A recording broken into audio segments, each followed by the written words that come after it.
Okay, in this segment we're going to cover actual bleeding the brakes. This is where you're going to need your second person, and you can go ahead and get him in the vehicle at this time. And what we're going to do is pump him up and let the air out of the system.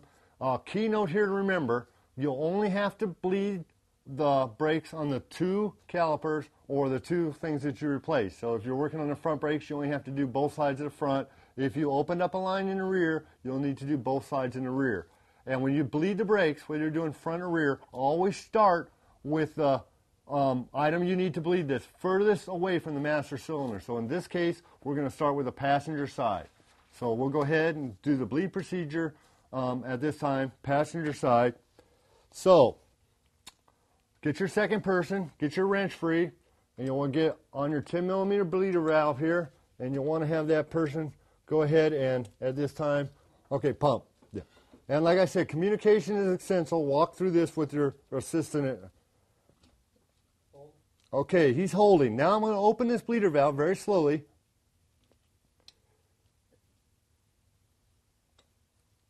Do we have any brake pressure in there?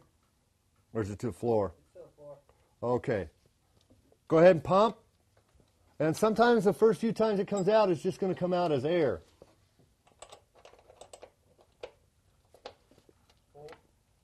Okay, go ahead and pump.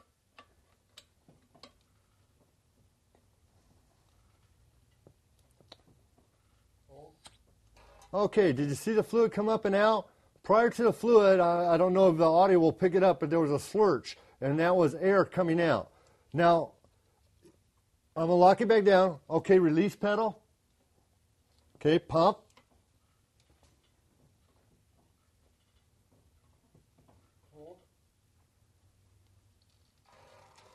Okay, and I got a little bit of air right at the beginning again.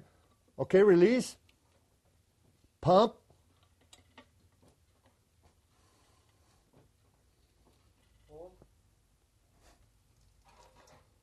Okay, tighten it down, release. Now in that cycle I had no air come out whatsoever.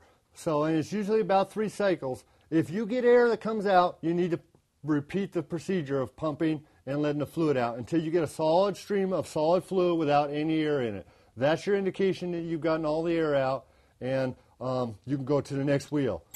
And what we want to do is just go over to the other side of the vehicle, which would be the driver's side, and just go through the exact same procedure of pumping and holding and bleeding the system on this side. Remember, as you switch over to the next side, quickly check your brake fluid before you go over and do the other side, and make sure you've got plenty of fluid. Okay, remember, as we move to the other side, I'm going to stop and quickly check the brake fluid, make sure that it's topped off again, because I don't want to run out of brake fluid.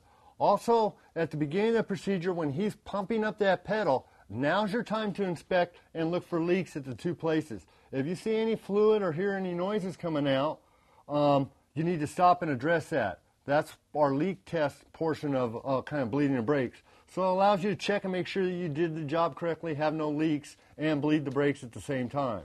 So please watch our next segment, and we'll cover installing the wheels.